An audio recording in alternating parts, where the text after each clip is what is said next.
Situation آگے آنے والے دنوں میں پاکستان کی سیاست کیا رخ اختیار کرتی ہے، اسی پر بریک سے پہلے بات کر رہے تھے نظامی صاحب. جس طرح سے ہم دیکھ رہے تھے کہ رانا صاحب کی جانب سے بھی یہی کہا جا رہا تھا کہ ظاہر ہے اب اتنی ساری جگہوں سے آوازیں اٹھنا شروع ہو گئی ہیں، شاید کوئی تو وجہ ہوگی. کیا سمجھتے ہیں آپ پس پردہ کیا کچھ چل رہا ہے یا اس کی کوئی وجوہات سامنے آ رہی ہیں، یا پھر ہم اس کو ماضی کی طرح لیں؟ ماضی میں بھی اس طرح ہم دیکھتے آ رہے ہیں کہ جب ایک بات کرنا شروع کرتا ہے تو دیگر پارٹیز جو ہیں ان کی جانب سے بھی موقف اس طرح کے سامنے آنے لگتے ہیں. لگتا ایسا ہے کہ شاید اب یہ حکومت ٹکنے والی نہیں ہے، لیکن حکومتیں پھر آگے بڑھتی بھی ہیں اور اس طرح کے معاملات جو ہے وہ نظام کے ساتھ بالکل صحیح بھی چل رہے ہوتے ہیں. So what do you expect کہ آگے آنے والے دنوں میں یہ جو سچویشن ہے یہ کوئی چینج لے کر آ سکتی ہے؟ جس طرح سے ہم یہ بھی دیکھ رہے تھے کہ شہباز شریف کے حوالے سے بھی کچھ خبریں گردش کر رہی تھیں کہ شاید یہ ان کا آخری سال آخری مہینہ ہے، اس کے بعد ان کو عہدے سے برطرف کیا جائے گا یا ان سے برطرفی لی جائے گی. سو آپ سمجھتے ہیں ایسا ہونے والا ہے؟ دیکھیے، اس پوری جو پولیٹیکل چیس ہے اس میں کچھ چیزیں جو بھی انکلیئر ہیں، جس کی وجہ سے ہم حتمی دعویٰ نہیں کر سکتے کہ حکومت ختم ہونے والی ہے. اس کی وجہ یہ ہے کہ اگر ود ان گورنمنٹ بات کریں تو قومی اسمبلی کے اندر جو سکور کارڈ ہے اس میں سکور کارڈ ایسا نہیں ہے کہ جس میں ہم یہ سمجھیں کہ مسلم لیگ نون کی اگر حکومت جاتی ہے تو اس کے بغیر حکومت بنے گی. اگر اس کے بغیر حکومت بنتی ہے تو اس کا مطلب ہے کہ پہلے تحریک انصاف کے ساتھ ایک پراپر ٹائم لائن کے ساتھ مذاکرات ہوں گے، انہیں کچھ چیزوں کی یقین دہانی کروائی جائے گی، وعدہ وعید ہوگا، سی بی ایمز ہوں گے، کچھ ہو سکتا ہے عمران خان کو نکال کے تو کسی جیل سے نکال کے ہسپتال یا بنی گالا وٹ ایور جو بھی اس کا ایک سوٹیبل بنے، تو وہ چیز کنیکٹڈ نظر آتی ہے.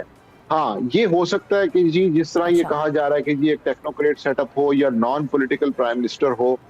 اور اس کی مثال یہ دی جاتی ہے کہ چونکہ عالمی محاذ پر مارکہ حق میں، اس کے علاوہ ایران کے معاملے کے اندر پاکستان نے سفارتی محاذ پر تو کامیابی حاصل کی ہے، لیکن جو انٹرنل افیئرز ہیں اس میں بری طرح ناکامی ہو رہی ہے. اور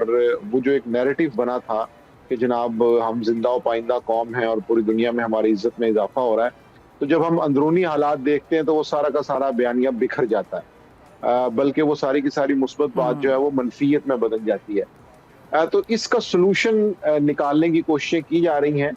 لیکن الٹیمیٹ مسئلہ یہی ہے کہ جب تک اس کی بیس کو ایڈریس نہیں کیا جائے گا. اور بیس کیا ہے؟ بیس یہ ہے کہ ایسی گورنمنٹ ہونی چاہیے جو عوام کے ساتھ کنیکٹیوٹی پہ یقین رکھے، جو عوامی مینڈیٹ کے ساتھ آئی ہو. اگر یہ دو چیزیں نہیں ہوں گی تو پھر نیا سیٹ اپ جو ہے اس میں بھی 1 سال بعد 2 سال بعد اسی طرح کی آوازیں بلند ہوں گی، کیونکہ ڈیلیوری جو ہے وہ نہیں ہو رہی. اکانومی کو دیکھ لیں، اس کے علاوہ پاکستان کے اندرونی معاشی حالات کے ساتھ ساتھ سیاسی حالات کو دیکھ لیں، تو اگر یہاں پر اتفاق رائے نہیں ہے تو معیشت بہتر نہیں ہو سکتی. تو یہ ساری چیزیں میرا خیال ہے جڑی ہوئی ہیں. اور اس میں ایک اور چیز جو ناکامی تحریک انصاف کی جانب سے نظر آتی ہے وہ یہ ہے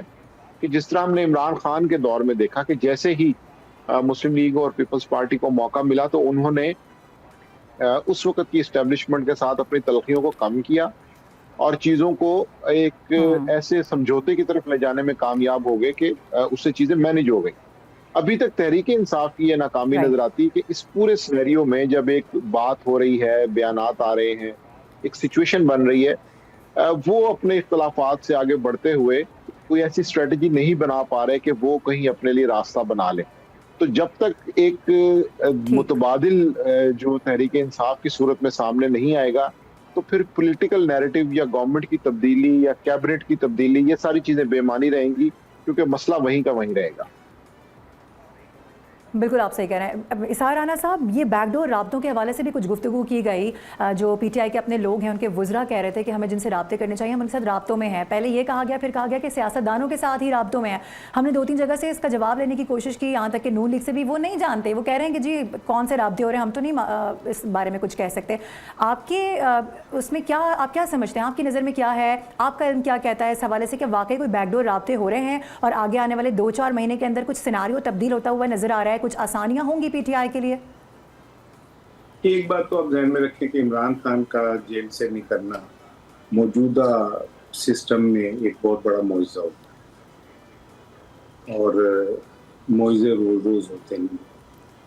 اس کے پیچھے کوئی سعودی عرب بھی نہیں آنے والا، کوئی امریکہ بھی نہیں آنے والا. اور اسٹیبلشمنٹ اور عمران خان کے درمیان جو دیوار کھڑی ہے وہ ہے نوبل. نہ عمران خان وہ دیوار گرانا چاہتا ہے، نہ